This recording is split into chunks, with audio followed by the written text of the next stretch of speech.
Bonjour à tous, bienvenue dans ce 15e épisode du récit de mes mésaventures fantastiques dans le roman De l'autre côté du miroir, l'envers du décor. Aujourd'hui, chapitre 15, la crevette et la perle.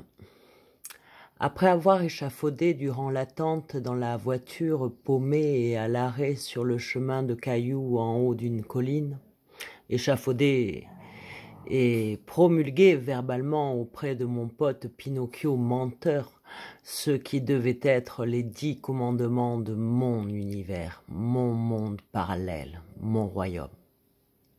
Finalement, sans que je sache vraiment pourquoi, si ce n'est la réception d'un SMS, mon pote se décide à redémarrer et le soleil se couche pendant que nous roulons. Arrivé sur un rond-point fleuri à l'entrée d'une agglomération où mon pote s'arrête pour nous choper quelque chose à boire auprès d'un vendeur de pizza, je sors de ce temps et je file en direction du rond-point couvert de fleurs blanches. Une fois au milieu des fleurs, je m'accroupis pour pisser et ensuite, comme ces fleurs ont de grandes pétales blanches, j'en cueille quelques-unes pour les fourrer dans ma chatte, comme en purification de je sais pas quoi. Bien sûr, il faut que j'explique à mon pote que c'était l'endroit qui me semblait le plus approprié pour pisser. Là-dessus, surprise, on a des personnes à récupérer à la gare. Et là, qui vois-je? Élise et sa copine Nina, qui elle-même est pote avec mon pote. Super. Les copines en virée et on file vers la Grande Motte pour retrouver des potes à eux que je connais pas. On arrive à un port de plaisance où 2 mecs se présentent à nous et nous proposent de les suivre sur le voilier dans lequel ils sont installés. Voilà, apéro avec leurs potes sur un petit voilier, comme j'ai raconté à ma copine ce que j'avais fait des pétales de fleurs blanches, nous voilà toutes deux directes dans l'exiguë toilette avec Élise, qui insiste pour que je les retire et me rince avec de l'eau.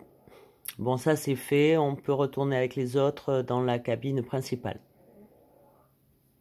À ce moment-là, je croyais que les 2 mecs qui nous ont fait monter sur le bateau, ils sont ensemble. L'un est métis et assez fin dans sa physionomie, et l'autre un brin teufeur, surfeur, assez souriant et dynamique. Une fois réunis au carré avec eux, je les regarde et dis au métis qu'il est une perle, et le surfeur, lui, une crevette. Puis je leur explique qu'à l'origine, ils vivaient dans l'aquarium de l'atelier du grand sorcier. Tous les jours, le grand sorcier donnait à manger à sa crevette. Et tous les jours, il sortait la perle de l'eau pour la frotter et la faire briller. D'un côté, les attentions du sorcier pour la perle attristaient la crevette, qui aurait bien aimé, elle aussi, qu'on la frotte. Et de l'autre, la crevette était gloutonne. Et la perle était si brillante que ni une ni deux, la crevette goba la perle. Mais comme cet aquarium était au grand sorcier, dans une dimension parallèle, au-delà du temps, la perle était plus qu'une perle, hein. Elle était la terre. Alors le grand sorcier a été bien triste. Et puis la crevette s'est retrouvée toute seule. Et il a fallu attendre qu'une nouvelle perle se reforme, ce qui représente des millénaires ici. Bon voilà, ça c'est dit. Alors j'informe ma copine que je vais partir par la mer et disparaître de cette dimension-là, et qu'il faudra regarder telle ou telle chaîne par laquelle je leur transmettrai des messages indirectement. Finalement, on décolle. Et le métis reste sur le bateau, et nous 4, on suit le surfeur au camping où est posé son camion. Et donc, ils sont pas ensemble, pas homo, juste potes. J'avais rien compris. Là, on se pose tous sur des chaises à côté du camion, et là, je réalise que Nina était la première femme venue sur Terre, et qu'elle était la reine de pique du jeu de cartes du grand sorcier, et que ce jeu est posé sur la cheminée. Les cartes avaient pris des traces de suie. Et cette carte était tombée du jeu. Et que c'est comme ça qu'elle était arrivée sur Terre. Ou dans une autre vie, elle était notre mère qui nous faisait des crêpes. Le surfeur me fait visiter son camion et là, ça dérape. Et je ne saurais pas dire qui a commencé. Mais après avoir joui, alors que j'étais assise sur son ventre, je me suis comme vidée de l'eau qui était en moi. Ça s'est coulé simplement, bizarre. Lui, je sais pas s'il était stone, mais ça semblait pas le traumatiser.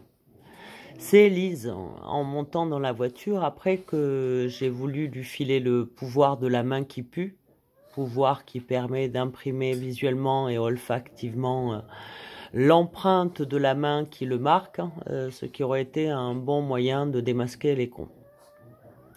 Donc quand je lui raconte que j'ai peut-être pissé par mégarde sur le surfeur, tout ça donc obligé par Lise de me changer avant qu'on reparte avec la voiture de mon pote. Il nous amène à la gare en fait et on prend chacune nos billets car lui il reste là et les copines m'accompagnent à Toulouse pour rentrer. Fin du chapitre 15. Bonne journée, à bientôt. Au revoir.